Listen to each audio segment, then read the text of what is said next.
In a small village nestled among the mountains, there was an old abandoned mansion that everyone avoided.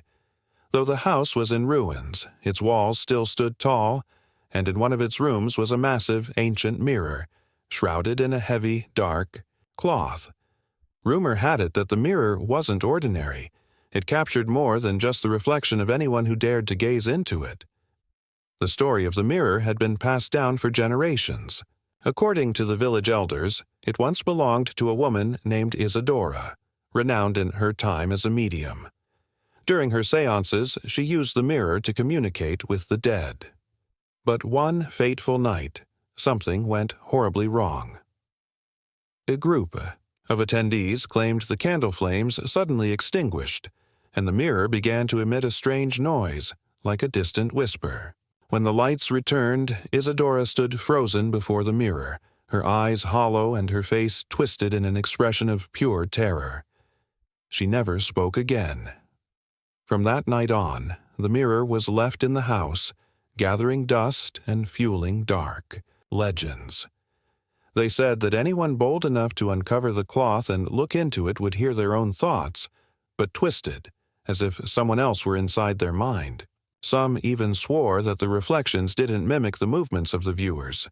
They did something else, something horrifying. Daniel, a skeptical young man with a taste for dares, decided to see for himself if the tales were true. For years, he had heard the rumors but never believed them. One night, armed with a flashlight and a camera, he ventured into the mansion. The air inside was heavy, and the silence was deafening. Daniel moved through the dusty hallways until he reached the room where the mirror supposedly stood. There it was, cloaked in its dark covering. Setting up his camera in front of it, he yanked the cloth away in one swift motion. The mirror was enormous, its gilded frame adorned with grotesque figures that seemed to writhe under the beam of his flashlight. For a moment, everything seemed normal. His reflection stared back at him, and Daniel let out a nervous laugh. "Just a bunch of old stories," he muttered. Then his reflection smiled, though he hadn't. Daniel froze, his blood turning cold. He stepped back as his reflection maintained its sinister grin. Slowly, the figure in the mirror raised a hand to point directly at him. Daniel didn't move, but the reflection did. "What?" he stammered, and suddenly his flashlight began to flicker. The reflection took a step forward as though preparing to step out of the mirror. Daniel turned to run, but a deafening noise stopped him.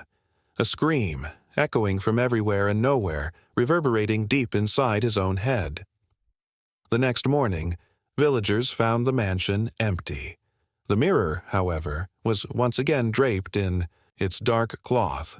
No one ever saw Daniel again, but some swear that if you approach the mirror on quiet nights, you can still hear the screams of those trapped within it.